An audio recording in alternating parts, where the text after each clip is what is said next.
గుజరాత్‌లో మొత్తం 17 మంది మంత్రులు గూడా రాజీనామా చేసేశారు. ఒక ముఖ్యమంత్రి తప్ప అందరు మంత్రులు గూడా రాజీనామా చేశారు. ఇప్పుడు రాజీనామా చేసి కొత్త వారికైతే క్యాబినెట్‌లో అవకాశం ఇవ్వనున్నారు. ఇప్పుడు పాత వారిలో ఇద్దరికి మాత్రమే అవకాశం ఇస్తారు. అంటే ఆ అవకాశం ఇవ్వబోయిన వారితో కూడా రాజీనామా చేయించేశారు. ఇప్పుడు ఆ రాష్ట్ర ముఖ్యమంత్రి భూపేంద్ర పటేల్, భారతీయ జనతా పార్టీ ప్రధాన కార్యదర్శి సునీల్ బన్సల్ వీళ్ళిద్దరూ ప్రతి ఒక్క మంత్రిని కూడా విడివిడిగా కలిసి అధిష్టానం యొక్క నిర్ణయాన్ని చెప్పి వాళ్ళతోటైతే రాజీనామా చేయించారు.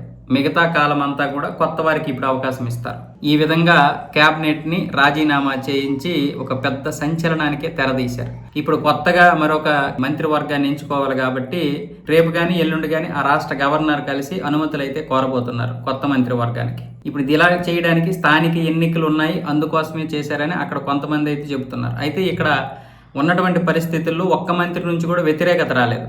అందరూ కూడా సానుకూలంగానే స్పందించి రాజీనామా చేశారని చెప్తున్నారు. కానీ ఒకరిద్దరి నుంచి అయితే వ్యతిరేకత అయితే వచ్చింది. కాకపోతే వాళ్ళ పేర్లు అయితే బయట పెట్టడం లేదు.